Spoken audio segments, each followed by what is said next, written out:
প্রদেশ কংগ্রেস ভবনে আয়োজিত সাংবাদিক সম্মেলনে আশিস কুমার সাহা অভিযোগের সুরে জানান, সাম্প্রতিক বন্যায় বিপুলভাবে ক্ষতির সম্মুখীন কৃষক ও শ্রমজীবী অংশের মানুষ সহ দরিদ্র অংশের মানুষ।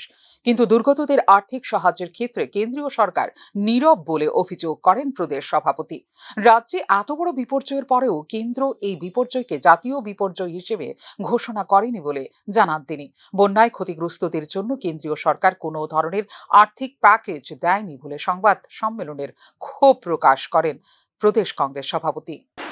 কোনো ধরনের আর্থিক প্যাকেজ বা সহায়তা তার কোনো ঘোষণা দেয়নি। রাজ্য সরকার বন্যা দুর্গতদের জন্য যে প্যাকেজ ঘোষণা করেছে, ক্ষয়ক্ষতির পরিমাণের তুলনায় তার পরিমাণ খুবই নগণ্য বলে তীর্যক ভাষায় সমালোচনার সুরে জানান আশিস কুমার সাহা। কোনো ধরনের সমীক্ষা ছাড়াই আর্থিক সাহায্য বিতরণ করা হচ্ছে বলে অভিমত প্রকাশ করেন প্রদেশ কংগ্রেস সভাপতি, যার কারণে বন্যায় ক্ষতিগ্রস্ত প্রকৃত সাহায্য প্রার্থীরা বঞ্চিত হচ্ছে বলে মন্তব্য করেন আশিস কুমার সাহা। প্রয়োজনের তুলনায় এটা শুধু নগণ্যই নয়, এতে আর্থিকভাবে সহায়তা কোনো সুযোগ নেই।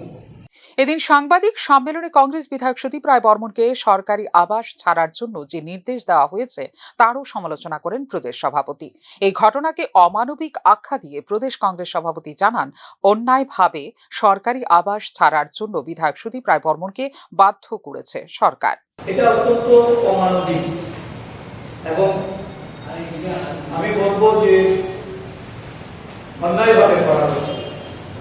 রাজনৈতিক রং বিচার করে বন্যা দুর্গতদের সরকারি সাহায্য দেওয়া হচ্ছে বলে অভিযোগ করে সংবাদ সম্মেলনে রাজ্য সরকারের ভূমিকার নিন্দা করেন প্রদেশ কংগ্রেস সভাপতি।